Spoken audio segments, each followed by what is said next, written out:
Good morning. आप सभी का मेरे यूट्यूब चैनल पर स्वागत है। आज आपको बाजरे की कटाई का सही समय और किस तरह से काटते हैं इसको, किस तरह से इसकी हार्वेस्टिंग की जाती है वही बता रही हूँ।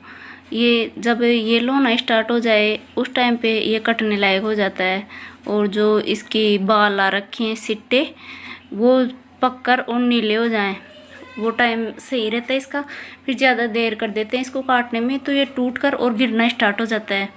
इसकी जो तना है वो सूख जाता है और फिर बीच में से टूट कर और गिरना स्टार्ट हो जाता है। तो इसको जैसे ही ये लोना स्टार्ट हो उस टाइम पे इसको काट लेना चाहिए, क्योंकि ज़्यादा दिन ये खड़ा रहता है तो इसका अंदर से पानी मर जाता है और पौधा है सूख जाता है। पौधा सूख जाता है तो फिर ऑटोमेटिक ही ऊपर वजन रहता है, इसकी जो सिट्टे हैं इसमें दाने भरे हुए होते हैं तो वजन की वजह से गिरना स्टार्ट हो जाता है और फिर काटने में बहुत परेशानी आती है, उलझ जाते हैं एक दूसरे के अंदर इसके पौधे। तो जैसे इस तरह से इसका पकना स्टार्ट होए बाजरे का सिट्टा तो इनको काट लेना चाहिए। अब ज़्यादा दिन रख लेंगे तो जैसे थोड़े थोड़े झुक चुके हैं ये इसके तने, वो पूरी तरह से मिट्टी पे लेट जाएंगे और फिर इनको जैसे ही काटेंगे तो बीच में से टूट कर और बिखर जाएगा। फिर इसके जो बांध कर और खड़ा करने के लिए पूले बनाए जाते हैं वो नहीं बनाए जाएंगे, ना बांध पाएंगे इनको। तो इस तरह का होते ही इसको काट लेना चाहिए, क्योंकि ज़्यादा देरी नहीं करनी चाहिए। और वैसे लगभग ये काटने का सही टाइमिंग होता है, जैसे ही श्राद्ध पक्ष स्टार्ट होता है वैसे लगभग सभी के बाजरा कटने का टाइम हो जाता है और सभी इसको काटना स्टार्ट कर देते हैं। और किसी का जैसे अगेती पछेती दो फसलें होती हैं तो अगेता है वो कुछ जल्दी भी लग जाते हैं, जिनकी ज़्यादा पछेता है वो नवरात्र रहते हैं उनमें काटना स्टार्ट करते हैं। वो उसके अकॉर्डिंग देख लेना चाहिए कि कैसे किस तरह से फसल पकी हुई है। ये इस तरह की होती है वो पक जाती है, ये देखकर और इसको काट लेना चाहिए। वैसे मौसम आजकल ख़राब हो रखा है, बादल वगैरह छाए रहते हैं तो टाइम पे इसको काट कर और इकट्ठा कर लेना चाहिए इसके सिट्टे वगैरह, जिसे बरसात से बचाया जा सके। वरना इनके ऊपर बरसात आ जाएगी तो ये पूरी फसल है ख़राब हो जाती है। इसकी जो कड़ब बोलते हैं बाजरे के पूले, जो ये पौधा होता है बाजरे का इसको कड़ब बोलते हैं, ये ख़राब हो जाती है फिर इसको पशु खाते नहीं है। चारा बनाया जाता है, कुट्टी बनाई जाती है, उसको खाते नहीं है। तो इसको टाइम पर इस तरह से काटो और बरसात आने वाली है तो इसके पुले बनाकर और खड़े कर दो, जिससे ये आपकी सेफ रहेगी। और बरसात हो भी जाए तो पुले खड़े रहेंगी तो उनमें से पानी नीचे निकल जाता है और इसका कोई नुकसान नहीं होता है। और जो आप इस तरह से इसके सिट्टे काट रहे हो तो इनको हाथों हाथ सुखाते रहो, ऐसे इनके ऊपर ही छोड़ दो, इनके पास थोड़ी थोड़ी डेरी बनाकर, जिससे जल्दी सूख जाएंगे। वैसे बरसात आने वाली हो उस टाइम पे इकट्ठा कर लेना और फिर हाथों हाथ इनको निकलवा सकते हो थ्रेसर से, जिससे ख़राब भी नहीं होता है। इस तरह से इकट्ठा ज़्यादा बड़ा ढेर दे देते हैं और फिर ये थोड़ा गीला रह जाता है अंदर से, फिर इनको निकलवा लेते हैं थ्रेसर से और फिर स्टोर करते हैं तो ये बाजरा ख़राब हो जाता है, काला हो जाता है और वैसे इसके ऐसे पिंडे जैसे पीस बन जाते हैं इसके, कठोर कठोर बाजरा इकट्ठा होकर वो ख़राब हो जाता है। तो ऐसी ही आपकी नौबत ना आए उसके लिए आपको चाहिए इसको ऐसे, जैसे सांतरी बोलते हैं, इनको ऐसे काट कर डाला जाता है तो इनके साथ ही थोड़े थोड़े डेरी इनके पास ही कर देनी चाहिए, जिससे सूख जाते हैं इनके। वैसे ये जो कबूतर है और अन्य जानवर हैं वो खाते हैं इनको, ऐसे छोटी डेयरियों को, तो वहाँ उड़ा देना चाहिए उन जानवरों को, जिससे वो खाएंगे नहीं।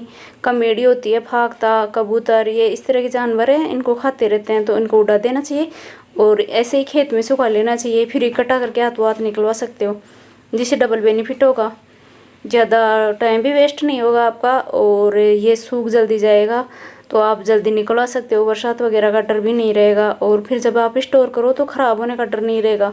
काफ़ी कुछ बेनिफिट होता है इसका। जब गीला ये अनाज निकलवा कर मंडी में बेचने जाते हैं तो वहाँ भाव भी नहीं मिल पाता है। और यदि आपने इनको पहले जैसे बिखेर कर और सुखा रखा है, फिर निकलवाया है और फिर हाथों हाथ मंडी में ले जाते हो तो भी सूखे माल के भाव अच्छे मिल जाते हैं। तो इनको हाथों हाथ ही सुखा लेना चाहिए।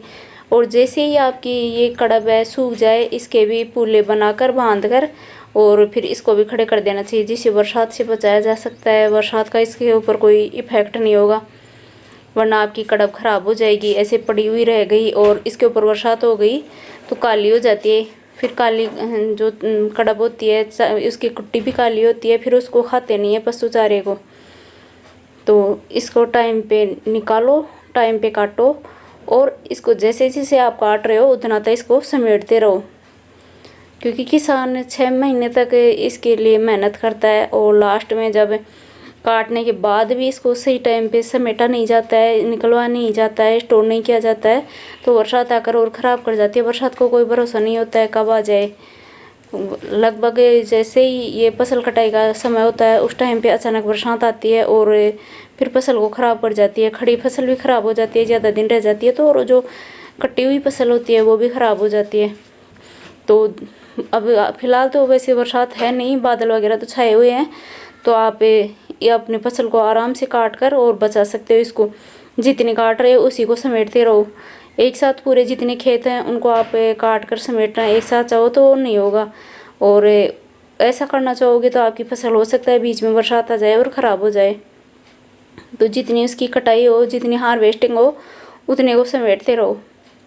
वैसे अब की बार है बाजरा सभी की काफ़ी अच्छी इस तरह से पकाई हुई है। बाजरा बहुत अच्छा निकलेगा सभी किसानों के, क्योंकि पूरी जितनी सीज़न थी उसके अंदर एक बार भी ऐसा नहीं आया जिसके अंदर बरसात नहीं हुई हो। हमेशा लगातार बरसात होती हुई आ रही है, जिससे सभी की बाजरे की फसल काफ़ी अच्छी है।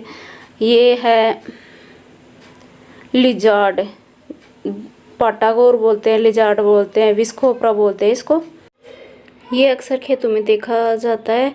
ये एक विषैला जीव नहीं मानते इसको वैज्ञानिक, इसमें विष नहीं है ऐसा माना जाता है, लेकिन जैसे ही किसी को ये खा जाता है, काट लेता है तो हाथों हाथ मर जाता है जिसको काटा है वो, तो इसे बचकर रहना चाहिए।